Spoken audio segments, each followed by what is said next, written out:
चित्तौड़गढ़ के उपनगरीय क्षेत्र में संचालित हो रहे बिरला सीमेंट वर्क्स में कुछ दिनों से चल रही मजदूरों की हड़ताल सीमेंट फैक्ट्री प्रशासन के बीच समझौते के बाद समाप्त हो गई है। वहीं हड़ताल के दौरान इंटक नेता राम सिंह की ओर से कलेक्ट्रेट परिसर में दिए गए बयानों को लेकर अब भाजपा नेता कमलेश पुरोहित ने अपने पर लगाए गए आरोपों के संबंध में हुई मानहानि को लेकर अपने अधिवक्ता के जरिए 1 करोड़ रुपए की क्षतिपूर्ति राशि व आपराधिक मुकदमा दर्ज कराने बाबत कानूनी नोटिस भेजा है। जानकारी के अनुसार भाजपा नेता कमलेश पुरोहित ने राम सिंह पुत्र सोहन सिंह चुंडावत निवासी बोधज्ञाना को एक कानूनी नोटिस अधिवक्ता रजनीश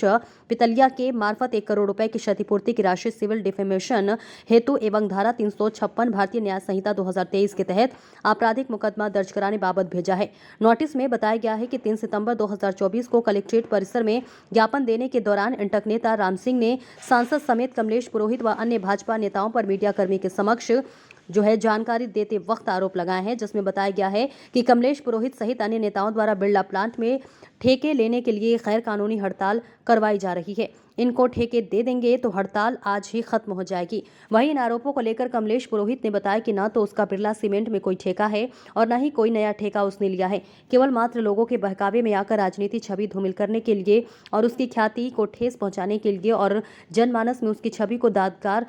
करने के लिए और आगे उनका भविष्य खराब करने की दृष्टि से इस प्रकार का वक्तव्य दिया गया है। इस बाबत वह कानूनी कार्रवाई के रूप में सिविल मानहानि के लिए 1 करोड़ की क्षतिपूर्ति राशि व जो उसकी मानहानि हुई है उस बाबत सजा दिलाने के लिए धारा 356 भारतीय न्याय संहिता 2023 के तहत नोटिस भेजा एवं इस नोटिस में कहा गया है कि अगर इंटक नेता द्वारा सार्वजनिक रूप से लिखित में माफी मांगकर उसका वीडियो प्रसारित करने पर वह इस मामले को यही विराम दे देंगे, नहीं तो 7 दिवस पश्चात न्यायालय की शरण लेंगे। भारतीय जनता पार्टी के विरोध में आज हम लोग ये विरोध करने आए हैं और मजदूर एकता,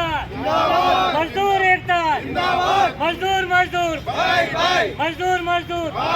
मजदूरों के लिए हक के लिए हम लड़ते रहेंगे। सरवन सिंह राव, कमलेश पुरोहित दोनों ही मैन है। कमलेश पुरोहित एक गोपाल सिंह राजौरा, और दोनों ही ये करना चाह रहे हैं कि हमारे को ठेका दे, मतलब हमारे को ठेका दे। अब उनको ठेका के लिए ठेका के लिए आज सांसद साहब को अभी ये तीसरी बार जीतने के बाद सांसद साहब ने उनको मैनेजमेंट को सांसद साहब द्वारा हड़ताल में झोंका है। इस बारे में क्या सत्यता है? ये बात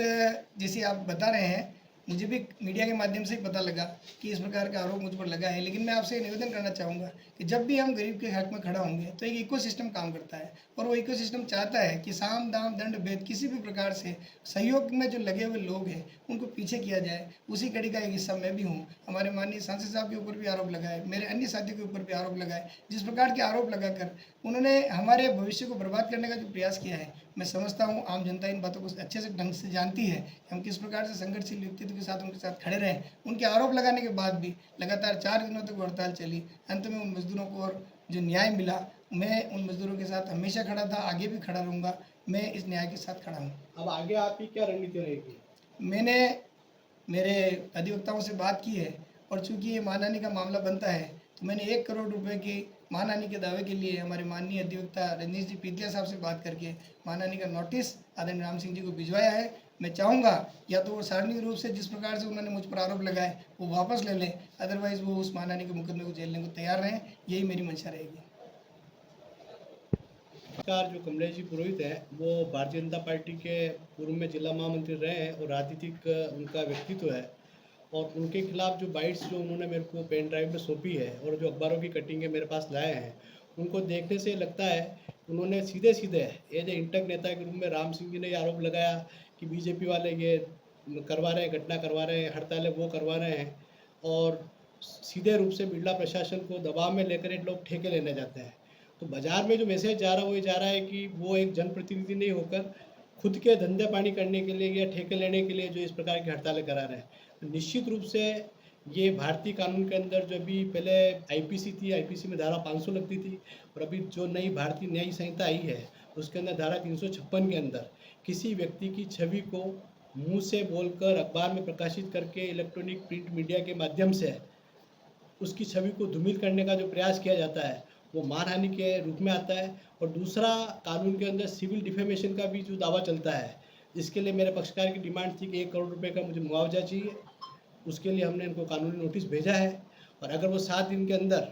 बिना शर्त सार्वजनिक रूप से माफ़ी मांग लेंगे, मेरा पक्षकार आज भी माफ़ करने के लिए तैयार है, और नहीं करता है तो निश्चित रूप से न्यायालय के दरवाजे खुले हुए हैं और उसके लिए विधि सम्मत कार्रवाई की जाएगी।